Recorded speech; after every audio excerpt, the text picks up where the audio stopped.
We're going to come back before we go to the pole to pole. And you mentioned Cliffy Young, and the Cliffy Shuffle is infamous. Yeah. And I've just read your book, Dan and I both just read your book and really enjoyed it. And you talk about him being a massive inspiration for you Yeah. as you sort of, I'll say, started your life, right? Becoming an adult, even though you're quite young. Tell us about, like, the moment that you saw that, encountered it, and then the next step for you to go and then go, actually, I want to do this running thing. Well, for people that don't know, Cliff Young was an amazing human being. He was a simple farmer, a country folk, a simple country folk person. But he came across that way, but he had a determination and a will of iron. And he ran the first Sydney to Melbourne race and he won it. And nobody gave him a chance, a snowball's chance in hell. It was almost ridiculous that he entered, right? Wasn't it? Like it was silly. Only to everybody else, but not to him. Sure. But not to him because, he'd worked on his property down in Colac in Victoria. He'd run around this 100-acre property, round up the cattle and round up the chickens and, running around in gumboots because if anybody knows that area around Deans Marsh and Colac and that, they get a lot of rain. Comes in from the Great Australian Bight, comes in from, not the Great Australian Bight, but it comes in from down south there, and they get some nasty weather and they get a lot of rainfall. So, he was wearing gumboots all the time, and that's something that the media cottoned onto, the fact that he's running in gumboots. He run around in gumboots. Well, he didn't run the race in gumboots from Sydney to Melbourne, but he definitely trained in gumboots all the time. Yeah. And anybody that's worked on a building site that's ever worn gumboots for a whole day knows that, one, you got no hairs left on your legs, and number two, you probably got no skin left on the front of your shins either because they just rub against the front. And they're heavy. And they are heavy, and they're awkward. And 1 minute your foot's trying to claw in to try and keep the things on your foot, and the next moment they're opened up and there's so much space within the shoe itself. So it's a difficult thing to wear. But Cliffy used to run in those things, and Cliffy used to actually run a marathon in those. Cliffy would run into town from his property, get some groceries and bits and pieces, and then run back because he didn't drive. So I love that. I just love. He was just an unusual human being that just took running for granted because that's what he did.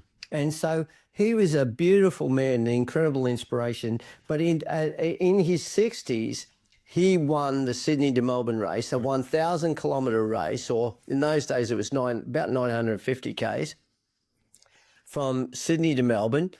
He won that race. And there was hordes of people. There was tens of thousands of people lined the streets of Victoria, Doncaster in particular, where he finished at Westfield, to see him finish this event. And in doing so, he was the inspiration for a nation. And he was an inspiration for two reasons. One, he was this ordinary person that had done something absolutely extraordinary. Not just completed the journey, but took on the best this country had to offer and beat them. And number two, he showed everybody that age is not a barrier. So there's all these people at that point in time that were sitting on a bus bench, a bus seat, waiting for the bus to come along, sitting out there on the front of the wall of their home, or the retainer wall of their home, waiting for their kids to pick them up to take them to church on Sundays, or take them up to the shops, or take them somewhere because they felt that they needed this reliance on other people to do things for them because they were old. And Cliffy all of a sudden broke through that barrier and showed everybody, no, it's not about age. It's about, if you want to do something, then get out there and do it.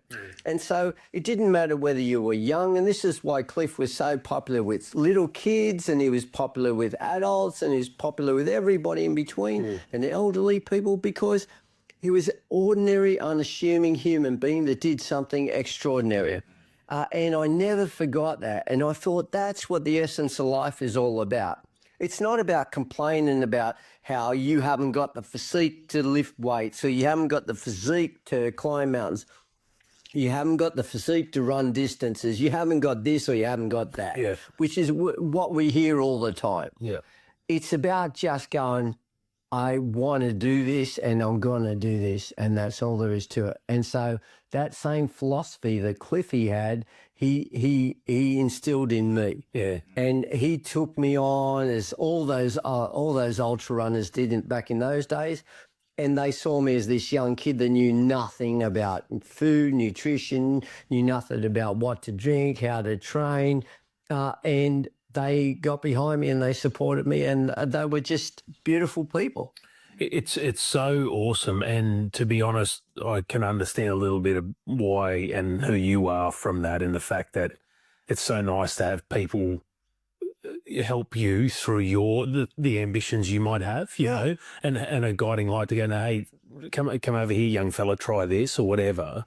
And how special that started your journey of you running, Sydney to Melbourne a couple of times, and then starting to unfold the rest of your running career was based off someone, saying, come here, I'll give you a hand. Yeah. In something that you're interested in. It's so awesome, mate. Well, my first training run was wearing a backpack and throwing some bricks in the back of the backpack and running to work with bricks in the backpack because I didn't know any better. But I thought I have to have some sort of load. I have to have some sort of effort. So I'll run from home where I lived at Granville to where I was working at a motor mechanics workshop. And I'm running, and all that did for me was give me a bruised back and a lot of No gun boots. Yeah, it's dumb, but you just had this mentality that this has got to be tough. So let's buckle down, make it tough as I can make it, and just get it done. Just coming back on what I said, the how we met actually, and I don't know if you remember this, is someone we both know passed on your details about the run I was doing, right, and then said, that might have some advice for you, and I knew who you were, and I'm like, whoa, honey, this is pretty wild, I'm just a buddy fat bloke that's trying to have a pod, and you spent 45 minutes on the phone with me talking about what I was up to, how to sleep on multi-day runs, and how to eat and all that sort of stuff.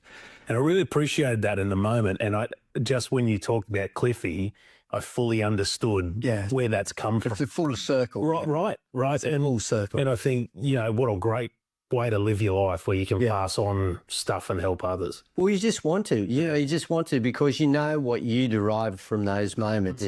And I got to tell you, as tough as all of those moments have been in my life, no matter where in the world I was, no matter how difficult it was, even on the odd occasion where I was staring death in the face, they were moments that I wouldn't swap for anything because they helped me determine the steel or the metal who I am.